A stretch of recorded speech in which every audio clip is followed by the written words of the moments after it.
This is a tough one, Jenna, but I'm going to say yes. All right, we talked, I think, last week about how wide open. Yeah, look, the Bucs, we know they were 13-4 last year. All right, had a great season. That division, what we talked about last week, Brady made a living off a weak division in the AFC. Now, obviously, that wasn't the case when he came to the NFC with Tampa Bay. You had New Orleans.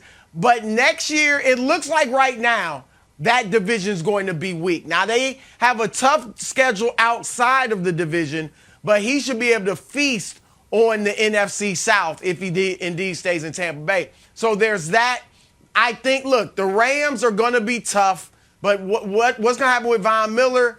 He's dropping hints that he wants to go to Denver. What's going to happen with OBJ? Plus, just getting back to a Super Bowl is tough to do. We've seen teams do it lately, but it still is a tough task. Arizona's got some issues going on with Kyler Murray. San Francisco is likely going to start a kid, Trey Lance, at quarterback. Nick, I know you love him, and he might have great potential, but he's got hardly any experience playing big-time football. Not just big-time NFL football, big-time college football as well. And then Dallas has all their issues. So Green Bay, who am I trusting more? You know the answer to this. In a big game, an NFC championship game, for instance, I am trusting Tom Brady over Aaron Rodgers. Yeah. Look, as I said it last segment, they can sit back and say, we lost 30-27 to the Rams. We beat them if we've got anybody other than Mike Evans, if Chris Godwin is healthy, if Antonio Brown doesn't go haywire the week before. We beat them, and we're have a good chance of getting back to the Super Bowl. So I think with the motivation, you saw they signed, you said it, Ryan Jensen, the center. Why are they bringing him back? I think they're bringing him back because they're bringing Tom Brady. They're keeping Tom Brady. So I do think that Tampa Bay, I'm going to go with them as the favorites in the NFC. Yeah. No, listen, and you're right about trusting Brady versus Rodgers in an NFC championship game. I mean, despite the fact that in Brady's one career NFC championship game, he threw 3 second-half interceptions. But that's neither here nor there. His team won. Here's the deal. Good first half, though. I don't think he's going to be. I don't think he's going to be on the Bucs. But even if he is, I don't think they're the favorites. I don't think they were particularly close to the Rams last year. Oh, Nick, they lost on a last-second field goal. That's true. It's also true the Rams were annihilating them for the better part of nearly 3 quarters. The Rams had the goal line fumble. They had a lot of things that was like, that allowed that game to get close. And I think the Bucs Wilds are going to be worse next year than this year. Here's the thing with going all in, particularly going all in with older guys, is that bill does become due. So when they won the Super Bowl, we're like, oh my God, they're just loaded on both sides of the ball. Well, now, offensive line, Ali Marpet has retired. So that's a huge part, arguably their best offensive lineman. Some would say Tristan Wirfs. They have really good offensive line across the board. Yes, but one of their best guys, he's retired. The tight end position, O.J. Howard's a free agent, Gronk's a free agent.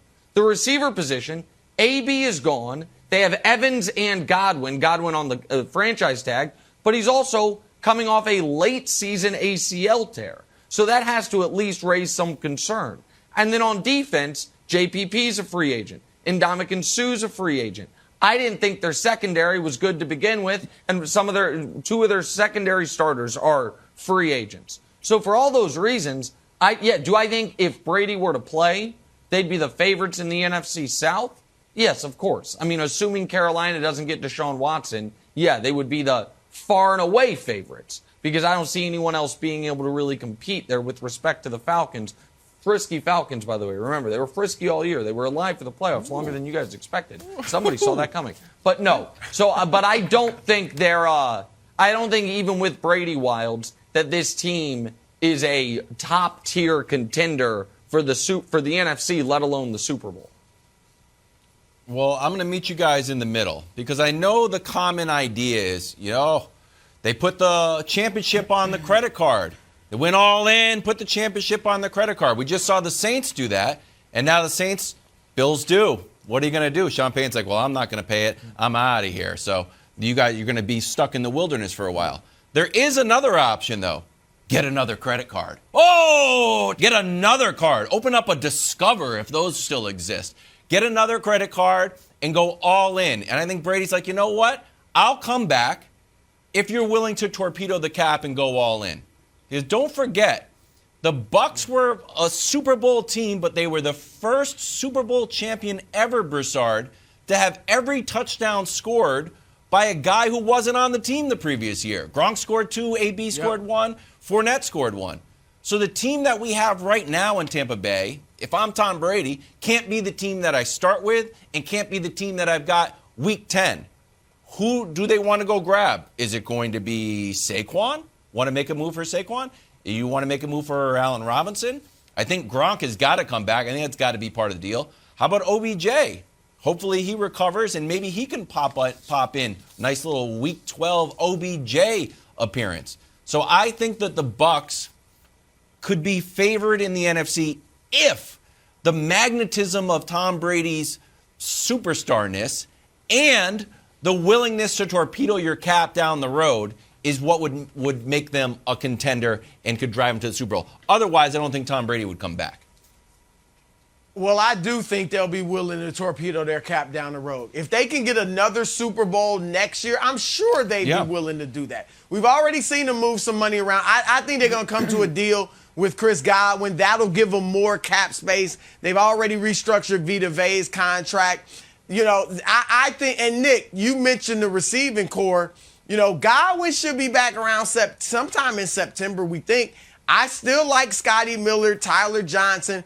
Gronk is working out there in Tampa Bay already, you know, at the facility. So I think he'll be back for sure. I think Cameron Brate will be back too. So I what about like, Cyril Grayson? The offense we know he was great. Your guy for 8 days. Remember him? Remember Alex talking about Cyril Grayson, track star? Brady made some magic with him. Brady made some magic with Cyril Grayson. So, look, Brady has been phenomenal under Bruce Arians. We know that. And so I give them a strong chance. I hear you, Wiles, but I like Tampa Bay with Brady next year. I think he falls off the year after. Next year, I think he'll be great. Then his fall-off year will come after that. Thanks for watching. Subscribe here to get the latest from the show. Also, be sure to check out more of the best clips from First Things First, or go watch a few segments from our other shows on FS1.